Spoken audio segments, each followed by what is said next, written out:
Alright, so update tayo mga kabahay, no?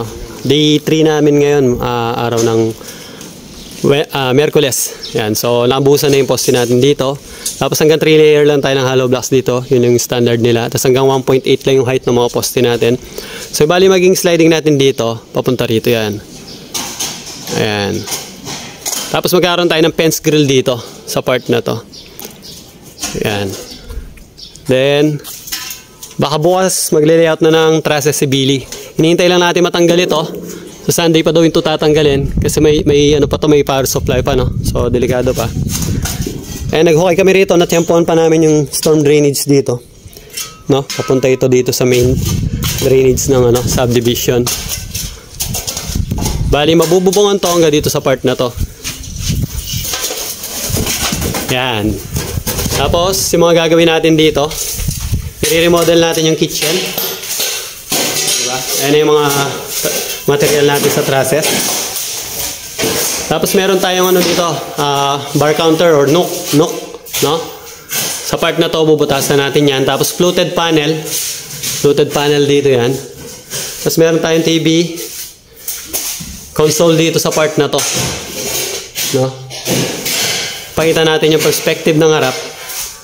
May picture dito yung perspective sa harap eh. Ito yung mga plano, no? So, pagka natapos, ito yung magiging itsura niya sa harap. Ayan. Tapos sa taas naman, siguro bukas na natin ipapakita.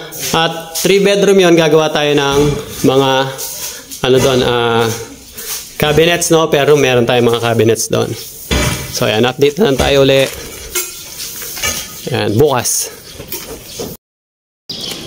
Okay, so update tayo, no? Fiesta Porac 3. Fiesta Communities Porac 3. Okay, so ito yung 1 week namin ngayon. 3 lang muna kasi silang gumagawa dito, no? Si Mac, tsaka si Billy, tsaka si Porong, mga kabahay, no? So ito yung nagawa namin ng 1 week. Tumatawa pa si Porong. Ayan yung nagawa natin ng 1 week, no? Nabusan na yung lahat ng poste dito sa harap. Ayan. Si Mac nagpapalitada na, no? Tapos, ayan na yung fence natin, no? Hanggang 3 layer lang tayo dito sa Fiesta Porac 3. Kasi sa Fiesta daw naman hanggang 2 layer lang. Dito, recommended nila 3 layer. Iba-iba, no? Kahit pare-parehas lang silang Fiesta Communities, no? So, nakapag-trusses na. Tapos na yung framing ng trusses, ayan. At pwede na itong bubungan. Pero bago kami magbubong, kasi papalitan ng sliding glass window yung mga lahat ng window, magbabaklas muna doon para hindi na mabagsakan ng debris yung mga yero natin. So yun muna yung gagawin natin, no? And then ipagpapatuloy yung pagpalitada kantuan ng mga poste sa Monday. Okay, so pasok tayong konti.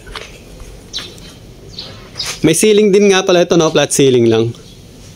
Ayan, yun dito sa kabilang side.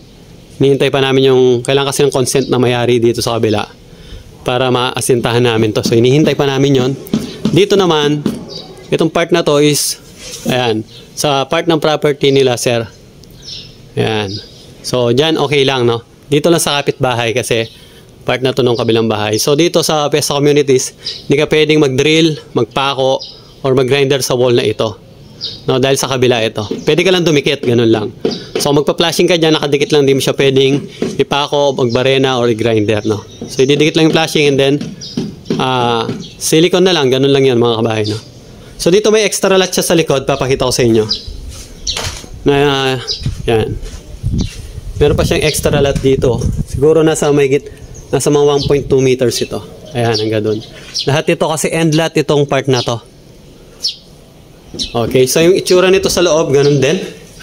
Ayan yung kitchen, same lang sa Fiesta sa daw. Kung paano yung pagkakagawa ng Fiesta daw, ganun din, no? Sa Monday, pwede na mag-cut ng mga plyboard si Billy. Ito yung para sa mga cabinets natin sa taas. Abangan nyo yung mga kabay, no? Okay. Ayan na. Ayan, no? Alas 3, break time. May break time sila Billy sa Gedli. Pansit, loklok. So, yun muna sa update natin, mga kabahay, no? Dito sa Fiesta Porac 3, no? So, ito yung part 1. Tabangan niyo yung mga susunod, mga kabahay. Mga pala, sila Nico, tinatapos lang niya yung mga iba nilang ginagawa doon sa Panip 1, no? Malapit na rin matapos yun. At pagkano gagawa ko ng update video doon. para makita nyo rin. At pagtapos nila doon, pupunta na rin sila dito para tumulong. Alright mga kabahay, so hanggang dito muna yung video natin. At salamat sa panonood.